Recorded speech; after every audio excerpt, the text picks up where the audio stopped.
Yeah, sure. Here we go. So, positive that Madame Adie had gone to bed, Juniper crept back down into the apothecary, careful to avoid the creaky floorboards. She knew them by heart, each one. This wasn't the first time she'd sneaked about at night. The shop was entirely dark now. The countless jars and pots stood to attention on the shelves like silent guards.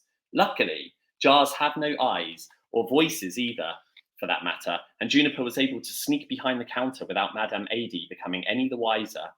Carefully, Juniper slid the key into the drawer's lock. Holding her breath, she turned it. The lock clicked. Juniper grimaced. It sounded as loud as a gunshot in the still silence of the shop.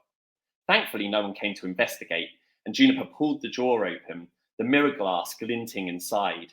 She held it up to the dim light that spilled in from the street outside, her own reflection staring back at her, her hazel eyes, her dark raggedy hair framing her round face. Nothing out of the ordinary. Same old Juniper, nothing magical about that reflection. So what did she keep seeing in this thing? Was it really just a trick of the light?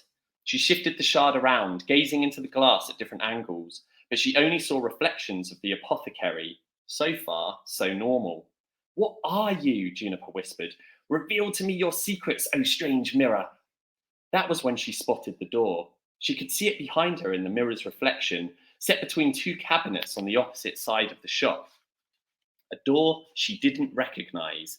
A door she was pretty sure she'd never seen before, and she'd lived above this shop all 13 years of her life.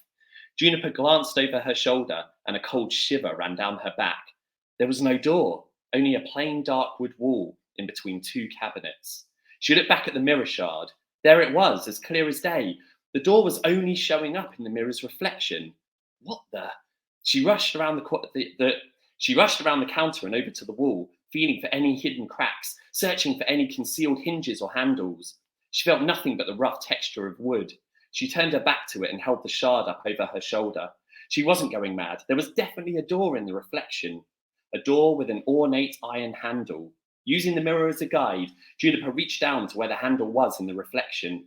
To her amazement, not only did her hand grasp the handle within the mirror, but she felt something in her hand in the real world too. She hadn't felt the handle before. Was the mirror's magic at work here? Did she have to look through the mirror? Juniper's nerves buzzed with excitement and not the smallest tickle of fear. Was she actually going to do this? Open an invisible door to who knows where that you could only see within a magical mirror once belonging to one of the evil betrayers? Darn right she was.